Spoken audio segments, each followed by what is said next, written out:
Heard from the Prime Minister, who played a magnificent role there, worked incredibly hard. But the other person, of course, is our Secretary of State, ed-miliband. He has led DEC with enormous enthusiasm for the issues of energy and climate change, with great intellect and great ability, which meant that we went to Copenhagen as probably the best equipped team in the world and able to play a pivotal role. The pivotal role that was played by Ed in the early hours of Friday morning, after, frankly, there was no agreement that was going to be made, was absolutely critical.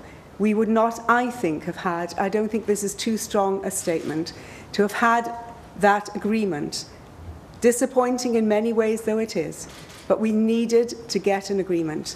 And it was Ed's interventions that many of us see as being the ones that made it possible at that stage of the conference. Ed is now going to speak to you, and after he has spoken, he will also be willing to take questions. Ed-Miliband, Secretary of State for the Department of Energy and Climate Change.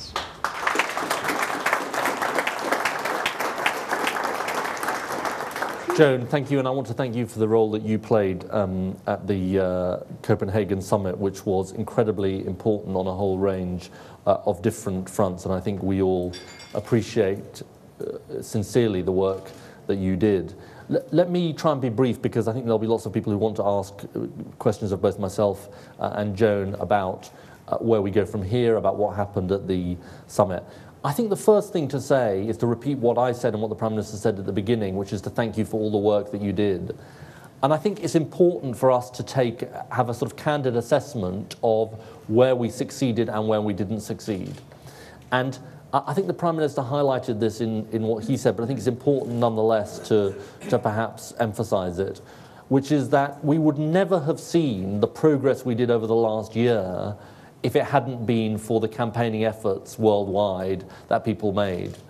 The truth is that a year ago, I don't think anyone would have thought that not just developed countries like the United States and Europe, but developing countries too would put targets on the table, but that is what happened in the run-up to Copenhagen.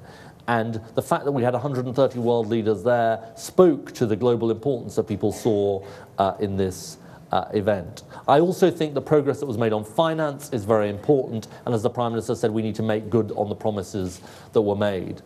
Now, what didn't we achieve? We didn't achieve the legal treaty, which many of us thought was essential, and we didn't achieve the track that we wanted to the legal treaty, and we would have preferred to have had a much clearer global goal on emissions from the world as a whole. Now, some people in this room will be thinking, if that's the case, why did you sign this treaty, this agreement? Why did you not reject it out of hand and essentially start again? And obviously, we thought about whether this was an accord that we should sign.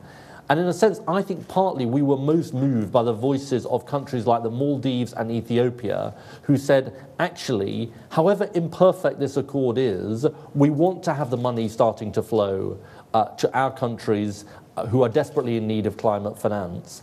And we want to at least record and make note of the progress that has been made and capture that in the accord, the progress that has been made in terms of developed country and developing country targets. And that was the reason why we thought it was right to go ahead with this accord. Now, the question then is, where do we go from here? And that's, I'm sure, what people will want to talk about. And let me just say 5 very brief things that I think are the centre of the campaign that we need. First of all, we mustn't forget the domestic campaign. Because what we do here at home, the 34% reductions that we have now, the higher ambition that we want to go to, is the essential building block of our role in the negotiations. The reason we were able to have a strong voice in these negotiations is that we are taking action at home, and we need to build on it. And we also need to re-win the case at home for why we are taking action. Because the reason we're taking action is because it's for the environment, but it's also because actually our economy depends on what is required in terms of the shift to low carbon. And there are huge economic opportunities for Britain if we go ahead. Secondly, Gordon has said the campaign for a legal treaty is essential. I think that the thing that in a way struck me the most about these negotiations was the voices of the small island states and African countries who said, look, the legal framework for this is the guarantee that is essential as far as we are concerned. And that campaign, persuading countries who aren't yet persuaded of the need for a legal treaty, that seems to me to be a central task that we face. Thirdly, and one of the questioners referred to it, we do need to campaign for greater ambition from rich countries and from developing countries. Greater ambition from Europe, greater ambition from the United States, countries like Australia and Japan going to the top end of the ranges that they have offered. Because the truth is there will be a big difference between countries actually delivering on the highest end of their commitments and the lowest end of their commitments in terms of what it means for the environment. Fourthly, while respecting, as one of the other questioners asked, the central role of the UN and the fact that we cannot do this without the UN framework of 192 countries, none of us looking at the spectacle of the last 2 weeks and the procedural arguments that bogged down the process can say this was a good way to run a negotiation. My frustration, frankly, about these negotiations, my biggest frustration was that we weren't arguing about points of substance, but we were arguing about procedures. And the truth is we do need to look to see whether that process can be improved. So that is the fourth thing that is required. I think the fifth thing, and in a way the most important, particularly to this group, is that this campaign, this amazing campaign that has taken place in Britain in the last year, is not a campaign that ends with the end of the Copenhagen summit. Because all the lessons of history are that the only way that you get fundamental change is by keeping at it. If you think of all the great movements, the suffragettes, the civil rights movement in the United States, the anti-apartheid movement, none of them fully succeeded at the first time of asking. And in a sense, I think we set ourselves a very high bar for Copenhagen. Now, obviously, we're disappointed we didn't meet that, we didn't get over that bar.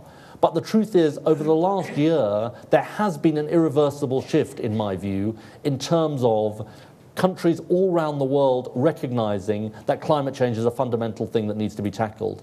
So I think my most important message is that we did an amazing thing by getting this far. We didn't get as far as we would have hoped, but the most important thing is that we don't lose heart and we don't lose momentum, because this campaign has to continue, not just into next year, but well beyond that. And I think if we carry on with that campaign, we can get the things that we didn't get in Copenhagen. Thank you very much.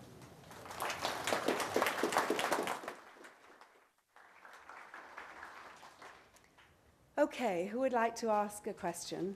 Here in the first row, back here, and let me see. Yeah, you've asked a question already.